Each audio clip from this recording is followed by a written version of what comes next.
Essa segunda pergunta, ela se conecta, tá, com a terceira, que é a seguinte.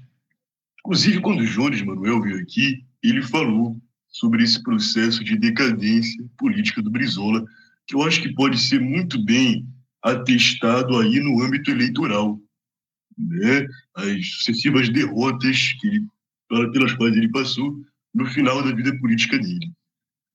Como que você percebe esse processo de decadência do Brizola?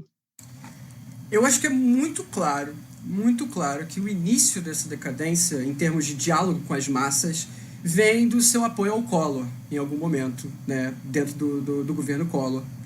Isso foi completamente esmiuçado pela imprensa, né, que já havia ali, já há décadas, tinha campanhas de difamação, né, de humilhação de Leonel Brizola, mas que, de fato, ao realizar aquela pequena aliança, em prol dos SIACs, né, muito importante dizer isso, né? Brizola não se aliou a Collor em função de uma sobrevivência política. Não. Brizola se aliou a Collor justamente para realizar o projeto dos CIEPs que fora sucateados pelo governo de Moreira Franco, né?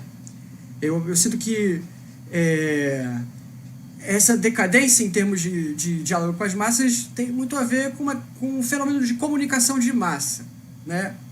O Brizola havia ali a Globo, os grandes jornais, né, todos contra a figura e o seu projeto político. Tanto que ele foi obrigado a ter ali uma coluna no Jornal do Brasil, né, com seus tijolaços, para poder pelo menos ter um pouco de voz dentro da comunicação de massa, né? Porque é aquilo também, é muito importante a gente entender que Leonel Brizola, para além desse menino camponês, para além de toda a sua história, Brizola era um comunicador. Brizola talvez tenha errado em não entender que é uma necessidade que a gente crie veículos de imprensa, né? Ele mesmo cita, né, que a sua ideologia é tão forte que ele não é dono de TV nenhuma, mas ele consegue dialogar com as massas, né? Mesmo com nada, ele consegue chegar lá, né? Imagina se ele tivesse o apoio dessas estruturas, entende? E que não, elas não estavam nem apoiando nem de forma neutra, né? Elas estavam ali para bater nele, para humilhá-lo, né? E eu sinto que foram muito bem sucedidos em relação a isso, né? Eu queria dar o contexto a essas humilhações. Eu acho que tem um livro que faz com que você entenda muito bem como que isso foi realizado, né? Que é a biografia da minha avó, né?